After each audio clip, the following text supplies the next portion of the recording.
Hello everyone, today I am with you, Toast, and I'm glad to see you in the second lesson dedicated to learning Adobe Photoshop. In this video, we'll show you how to import photos, take a closer look at the layers palette, moving tools, and also find out how you can save your work. So, subscribe to the channel and let's get started.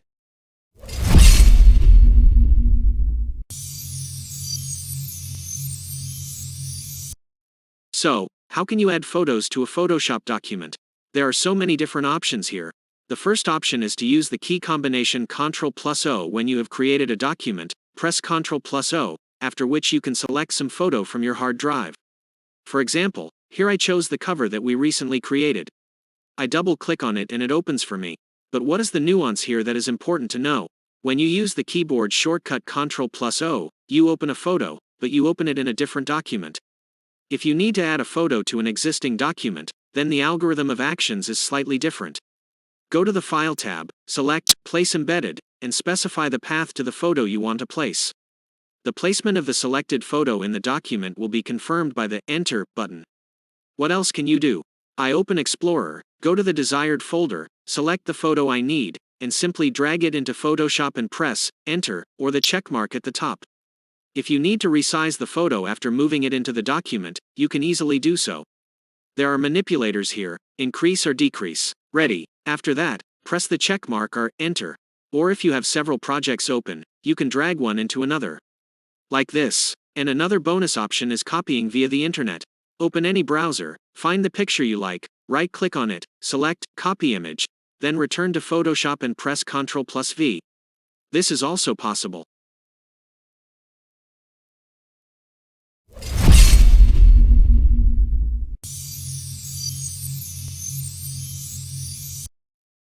Layers in Photoshop are a very important part. Let's open one of the projects I was working on, because we'll now need to understand how the layers palette works. Imagine that you have many different films, they can be transparent and they can be colored, through which you cannot see anything. Now I will try to explain to you what I mean. Initially, your layers palette will look like this. Absolutely empty space, and there will be only one layer called background. It will have a padlock on the right. While it hangs, you will not be able to do anything with it, neither remove nor cut. He's untouchable. The only thing you can do is change its color. So how do you create new layers? Here in the lower right corner, there is a row of buttons that we will work with. The important button that we will use is this plus. When you click on it, it creates a new layer called Layer 1. And you will see that it consists of gray and white squares. This means that the layer is transparent. But as soon as we draw something on it, for example, I take a brush, this is the B key, brush, then we will see that some kind of drawing has appeared on the layer. At the same time, these squares will remain around this drawing. This means that there is a pattern in the center, and there is transparency around it. Let me show you the finished project to make it clearer. Here is my document. I'm creating a new layer. To do this, remember the key combination, Ctrl+Shift+N. N is new. As soon as you press Ctrl+Shift+N, a new layer is created. You choose a name for it and click OK. So now that you've created a layer, you can draw something. And we can move this transparent layer around the artboard. And only where we have drawn will we hide the lower layers. Everything that is higher always overlaps what is lower. This is important to remember. Therefore, if I have a layer that is at the very top and occupies 100% of the artboard, and I create a layer below it and draw something on it, then we will not see any changes. Because everything will be covered by the top layer. In order to see this layer, we must move it to the very top. How to do it? Hold down the left mouse button and drag the layer to the very top. An alternative way is to select the layer and click Ctrl and the square bracket that closes. The layer will rise higher. If you press Ctrl and the square bracket that opens, the layer will go lower. For example, if I need the picture to remain, and in some place it becomes transparent, and the lower layers are visible through it, then how to do this? You need to use the eraser, E key. Now we can move and see what's down there. I hope that the mechanics of layers are clear to you.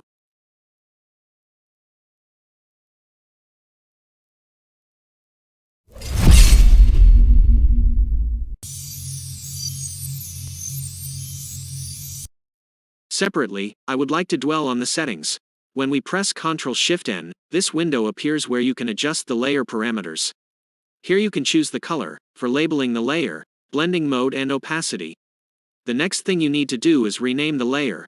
To do this, double-click on the layer name and give it the desired name. Press Enter to confirm. The layer has been renamed. You can also change the size of this preview icon. Right-click on the icon and change to small, medium or large size. As part of the course, I will work on the largest icons, solely so that you can see it better and be more visual. Next, we will learn how to group layers. I have several layers that are similar in mechanics, for example, layers for color correction. I want to group them together so they don't take up much space. So that instead of 3, I have 1 layer. How it's done: click on the layer and I need to add all the other layers to the selection. There are several ways. The first is to hold down Ctrl and click on an empty space opposite the icon of the selected layer. All of them are highlighted. Now you need to press Ctrl+G. After this, you will create a group of layers. It's comfortable. How else is it possible? For example, you have 200 layers, and clicking on each one takes a very long time.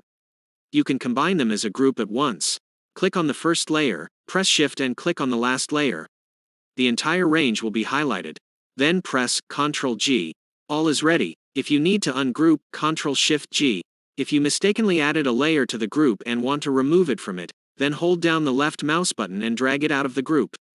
I think everything is clear.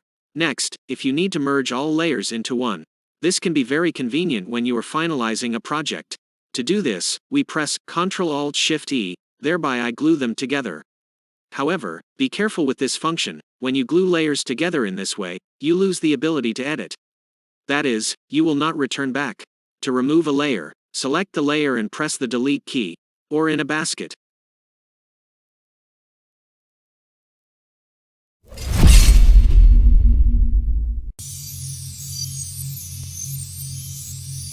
In addition, there are so-called layer styles. They work as follows. If you double-click on an empty space, the Layer Styles palette will open. From this menu you can customize how your layer will look. Will it cast a shadow? Will it glow? Will it have an embossed effect? And so on. So, cast shadow. Here you can adjust the parameters of how you will have the object cast a shadow and whether it will do so. For demonstration, I will paint the object a different color. And now go to Layer Style, Open, Shadow Casting, and adjust the color, shadow opacity, shadow angle, offset distance, the stage from which the shadow hardness will begin. I'll show you with an example. We have distance, determines the offset distance, spread, determines at what point the hard shadow will turn into a soft shadow, and size, softens and increases the feathering of the shadow. Then, the outline is what the shadow will look like along a curve. And will noise be added to the shadow, sometimes useful. You can also set the object to glow, and so on. In general, these are all the main parameters that you will encounter.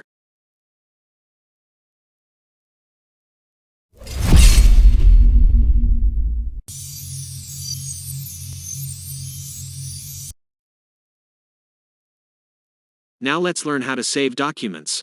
To do this, you will need to press the Ctrl+Shift+S key combination and specify the path where you are saving the document. Next, the file name, its format and file type are required.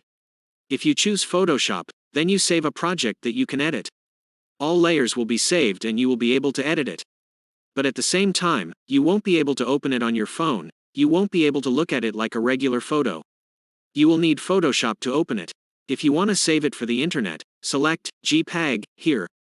Then click Save. If you want to keep the background transparent, you select PNG here. I select JPEG and click Save. You will see a menu like this. You choose the picture quality, Bet12. Then the optional format, Baseline, is the easiest way to compress a picture, in which you don't lose anything. Baseline Optimize is the best scanning option, in my opinion, since you don't lose anything, but the image weighs less. Select it and click OK.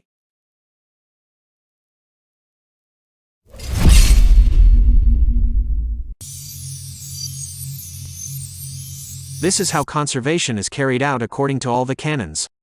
But I don't have big problems with this and I can only save through File, Export, Quick Export to PNG. If any of the viewers know what is wrong with my version of Photoshop, or what is wrong with me, haha, write in the comments.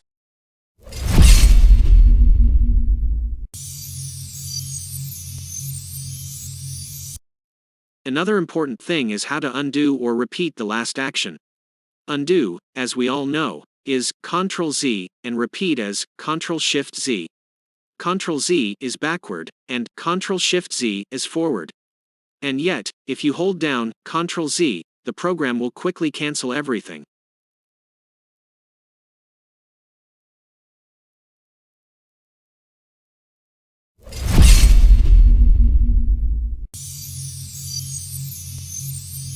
That's all for today. I really hope you enjoyed the video and found it helpful.